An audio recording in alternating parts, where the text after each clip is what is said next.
छत्तीसगढ़ राज्य में gender based violence का, तो ये एक सच्चाई है कि छत्तीसगढ़ में भी और राज्यों की तरह डोमेस्टिक वायलेंस सबसे ज्यादा होता है।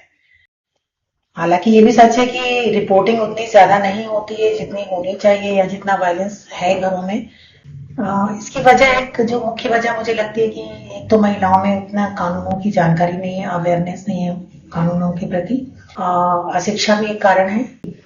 ज्यादातर महिलाएं जो है वो इकोनॉमिकली इंडिपेंडेंट नहीं है, आर्थिक रूप से आत्मनिर्भर नहीं है। शायद अभी भी महिलाएं बाहर आने से डरती हैं और कानून की मदद लेने से डरती हैं। पति के साथ रहते थे तो मेरे कूड़ा ससुर और जेठानी और मेरे सास बहुत बोलते थे कि काम नहीं करते हो, बिना काम करे खाते हो, कुछ भी बोलूंगे ना तो मारने के लिए दौड़ते थे। ढूंढते आए कि किसी को कुछ प्रॉब्लम है कि नहीं है, ऐसा ढूंढते आए ना तो यहाँ आके ना मुझे पूरा पूछे, तो मैंने अपना केस दीदी लोगों के पास की हूँ संघनी परामर्श केंद्र में। कुछ नहीं हुआ, इससे खत्म हो गए। मैं ना बच्चे को भरण पोषण पढ़ाने लिखाने के लिए पैसा दे ऐसा करके बोल रही थी, वही मुकर रहे हैं कि देंगे नहीं देंगे ऐसा बोलते थे। फिर वहाँ केस की हूँ ना तो दीदी लोग उसको ना मतलब काउंसलिंग के लिए बुलाए हैं कि मतलब मेरा बात सुने फिर उसका बात सुने। मैं बोली कि पूरा हिस्सा नहीं दीदी, भरण पोषण तो नहीं दे, फिर पूरा हिस्सा मैं बाद में लूंगी ऐसा करके बोले। साल में ना 10,000 देते हैं। कई लोग तो दब के रहते हैं अपने पति के, कुछ भी केस कर दोगे तो केस क्यों किए हो ऐसा करके। मुझे तो 3-4 बार यहाँ समाज वाले लोग बुलाए, सब होते समाज वाले तो टॉर्चर करते हैं। घरेलू हिंसा के बारे में काम की शुरुआत छत्तीसगढ़ में विधान के साथ करते समय 2-3 पर्याय है हमारे पास। पहले स्वयं सहायता समूह से जानकार दीदियों का चयन होता है, जिनको 6 महीने की काउंसलिंग और कानून की पूरी जानकारी दी जाती है। महिलाओं का स्वयं सहायता समूह में चयन होने के बाद ग्राम संगठन के स्तर पे हम लोगों ने सामाजिक सुरक्षा समिति बनाई है। वो काउंसलिंग सेंटर जो फेडरेशन के स्तर पे है वहां पे अपने प्रश्नों को रख सकते हैं, और पूरे ब्लॉक में जो फेडरेशन हैं उनका मिलाकर के एक जेंडर रिसोर्स सेंटर ब्लॉक स्तर पे है। जो काउंसलर दीदियां होती हैं गांव के स्तर पे भी प्रश्नों को सुलझाने का प्रयास करती हैं, और कई बार शायद उन्हें लगता है कि CLF में नहीं तो सीधे GRC में भी जा सकते हैं। साथ ही महिला बाल विकास में सखी सेंटर्स बनाए गए हैं। तो कई बार महिलाएं ऐसी परिस्थिति में आती हैं जब वो वापस घर नहीं जाना चाहती हैं, सखी सेंटर के पास उन्हें भेजा जाता है जहाँ उनके रहने की व्यवस्था और काउंसलिंग की व्यवस्था एक बहुत ही पद्धतिशील तरीके से करी जाती है। जिला स्तर पे डालसा जिला विधिक सेवा प्राधिकरण है जो महिलाओं में अवेयरनेस के लिए काफी कार्यक्रम करते हैं, लोगों को ये समझ सके कि कानून उनके हक में क्या क्या बातें रख रहे हैं।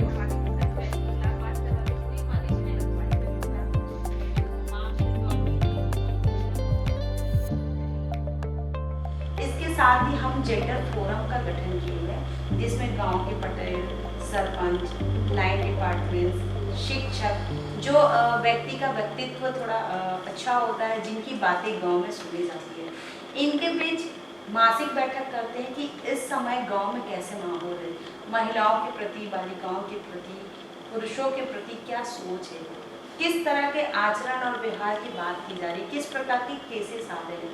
तो इन कमेटी के बीच में जब ये चर्चाएं होती है तो गांव में एक अच्छे मैसेजेस जाते हैं। आमतौर पर जैसा कि समाज में देखा जाता है कि महिलाएं पुलिस थाने चौकी जाने से डरती हैं। सबसे बड़ी वजह यह भी है कि जब इस तरह के अपराधों की शिकायत करने, FIR लिखाने जब वो पुलिस थाने या चौकी जाती है, वो आर्थिक रूप से आत्मनिर्भर नहीं है तो उनको वापस उसी परिवार में जाना पड़ता है। जो पुरुष का ईगो होता है, परिवार के लोगों को और ज्यादा गुस्सा आ जाता है कि ये हमारी रिपोर्ट लिखवानी क्यों गई। तो इस तरह की शिकायत करके वो घर लौटती है तो ये अत्याचार और बढ़ने की आशंका रहती है। बेहतर यही होगा कि हम पुलिस चौकी और थाने की बजाय परिवार परामर्श केंद्र जो हमारे बने हुए हैं हर जिले में है, उनकी मदद ली जाए। और कोशिश उनकी यही होती है कि बिना कानून के दावपेच में फंसे हुए परिवारों को कैसे जोड़ें और कैसे महिलाओं को हिंसा से और अत्याचार से बचाएं।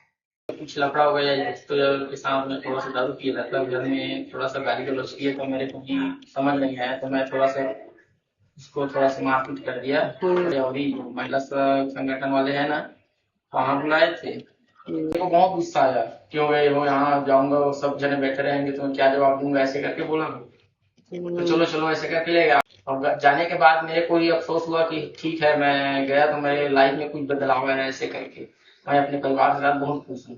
कि पत्नी से झगड़ा करना अच्छा लगता है क्या?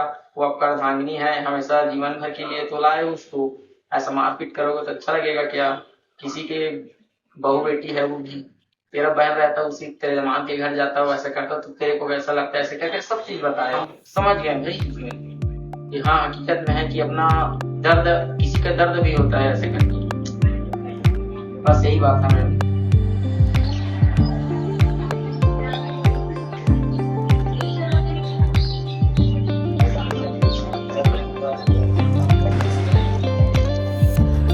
क्या है, ज़्यादातर अपने केस आते हैं यहाँ पे, तो हर गांव में ग्रामीण क्षेत्र की महिला में एक अपन जेंडर जानकार रहता है। उसी दीदी के पास जो पीड़िता महिला है वो उसको जाने में टाइम नहीं लगता है, अब तो चल के आते हैं, पाड़ा पड़ोस का है। हर गांव में हम काउंसलिंग सेंटर बनाए हैं, इसीलिए बनाए हैं कि जेंडर जानकार की दीदी लोग हर ग्रामीण क्षेत्र में रहना है, इसीलिए उन लोग आने में हिचकिचाते नहीं हैं। ना ऑटो की ज़रूरत पड़ता है, ना पैसा खर्चा करने की ज़रूरत पड़ता है। वहाँ बताए थे बीओ बैठक में हम सुने थे, तो पास में तो है करके पहुँच जाते हैं। हमारे यहाँ समूह परामर्श केंद्र महिलाएं दीदी लोग हैं, ये बहुत अच्छा चल रहा है। मतलब ऐसा है यहाँ अब तक 72 केस आया है, और पहले हमारे यहाँ महिलाएं मतलब कहीं भी जाना मतलब नहीं चाहती, डरती थी, थाना हो या कहीं अपना कितना भी वो हो अपने आप सहन कर लेती थी। लेकिन अब यहाँ आके वो खुल के अपना बात रख सकती हैं, दीदी लोगों के पास खुल के बताती हैं कि गाँव में मतलब हर गांव में महिलाओं का प्रताड़ित तो बहुत होते रहता है, इसलिए हर गांव में ऐसे होना चाहिए ताकि महिला अपना समस्या रख सके। हम सभी मिलकर महिलाओं के साथ होने वाले घरेलू हिंसाओं का सामना करेंगे। ये बहुत महत्वपूर्ण है क्योंकि हम इसमें ये इंद्रधनुष की शक्ति को हम ला रहे हैं, जो शासकीय स्ट्रेंथ है कि हमारी पहुंच हर जगह पर है। हमारे साथ में जिला कलेक्टर होते हैं, पुलिस प्रशासन होती है, जिला पंचायत के माध्यम से हम काम कर रहे हैं, तो ये हमारे एक शासन की अपनी ताकत हो गई। एनजीओ के पास में अपनी खुद की भी ताकतें होती है। जैसे हमारे साथ में अभी जेंडर पे हमारे छत्तीसगढ़ में जो पार्टनर है चैतन्य करके, तो चैतन्य वाइस के थ्रू हमें बहुत टेक्नोलॉजिकल सपोर्ट मिल रहा है। जो एनजीओ का समझाने का तरीका होता है या एक फेमिलियरिटी होती है, कम्युनिटी के साथ एंगेजमेंट का एक जो उनका तौर तरीका होता है। और वहीं जैसे अगर हम कॉर्पोरेट्स की बात करें तो जैसे अभी चैतन्य को जो सपोर्ट कर रहे हैं इस प्रोजेक्ट के लिए छत्तीसगढ़ में शनेल फाउंडेशन का है, उनकी अपनी स्ट्रेंथ्स लेकर के आ रहे हैं, उनकी जो सेक्टर में पकड़ है उसको लेके आ रहे हैं, फाइनेंशियल रिसोर्सेज को लेकर के आ रहे हैं। और इस सब के बीच में जो सबसे बड़ी ताकत है वो हमारी कम्युनिटी की ताकत है। एनआरएलएम के थ्रू बात करें तो हमारे क्लस्टर लेवल फाउंडेशन फेडरेशन होते हैं, हमारे विलेज ऑर्गेनाइजेशन होते हैं, और हमारे एसएजी नेटवर्क जो बहुत बड़ा नेटवर्क है। पूरे प्रदेश में यदि हम देखें तो हमारे 27 लाख महिलाएं हमसे जुड़ी हुई हैं। उनके माध्यम से हमारे पास में जो सिस्टम बन रहा है कि हम तुरंत एक कम्युनिकेशन करते हैं, वो घर घर पहुंच जाता है या संवाद तुरंत पहुंच जाता है। तो ये बहुत पावरफुल एक इम्पैक्टफुल कॉम्बिनेशन है जिसमें कि हम हर सिस्टम का जो स्ट्रेंथ है उसको एक साथ ला करके, एक साथ हाथ मिला करके उसको हम लोग कर पा रहे हैं। जो भी माहौल निर्मित हो रहा है बहुत पॉजिटिव है।